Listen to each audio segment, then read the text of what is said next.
ઉર્ધ્વમૂલમ અધઃશાખમ.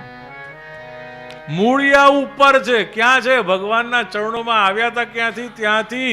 પણ આ જે નીચે આવેલા ડાળખા એટલે કોણ? એ પેલી વાસના જે આપણું વજન વધારીને આપણને નીચે ધરતી પર વારંવાર લાવે છે. સુખદેવજી પરીક્ષિતજીને મળે છે ત્યારે આ જ પહેલામાં પહેલું કહે છે કે ભાઈ વાસનાથી મુક્ત થઈ જાઓ. Free from lust and desire. છિંદ્યાદ અસંગ શસ્ત્રેણ સ્પૃહામ દેહેનું યે ચતમ. અસંગ નામના શસ્ત્ર દ્વારા સ્પૃહાને છેદી નાખો. આપણે તો એકલા જ નથી રહી શકતા. છેદવાની ક્યાં વાત રહી? એકલા રહી શકો છો? બોલો ગોવર્ધન. આખી બપોર તો બેસવું પડે, રાત્રે બેસવું પડે 12 વાગ્યા સુધી ખુરશીમાં, અને આખા ગામની પંચાયત કરવી પડે, બધી વાતો કરવી પડે. કથામાં કોણ જાગતું હતું, કોણ ઊંઘતું હતું, કોણે કેટલી વાર ચા પીધી, કોણ કેટલી વાર જમ્યા આવ્યું, ડબલ.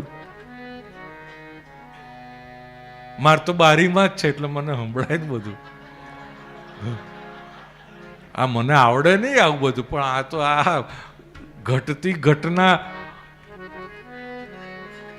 આખા પાયે હોય એટલે પાછા મારી જ બારી પાયે બેઠા હોય.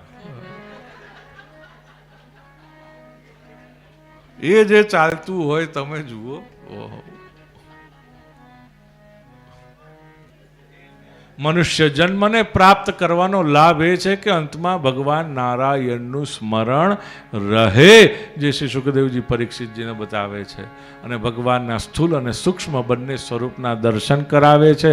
હૃદયની પ્રસન્નતા માટે પ્રાર્થના કરે છે બંને જણા.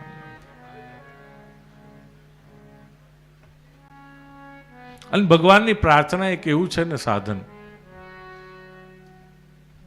જ્યારે પણ બહુ આમ તમને મન થાય કે કંઈક આમ એક્સટેસીનો અનુભવ કરવો છે તો પેલી ગોળી નહીં ખાવાની. એક્સટેસીની આવે છે ને એવી ગોળી નહીં ખાવાની, પણ શું કરવાનું? તમે ભજન કરવા બેસી જાઓ. આ લોકો હુઈ ગયા હોય ને તો જગાડજો કે ચાલો અમને ભજન કરવા જાઓ. ચાલુ પડી જાઓ, જો ભજન ગાઓ, તમને એક્સટેસીનો અનુભવ ના થાય કહેજો.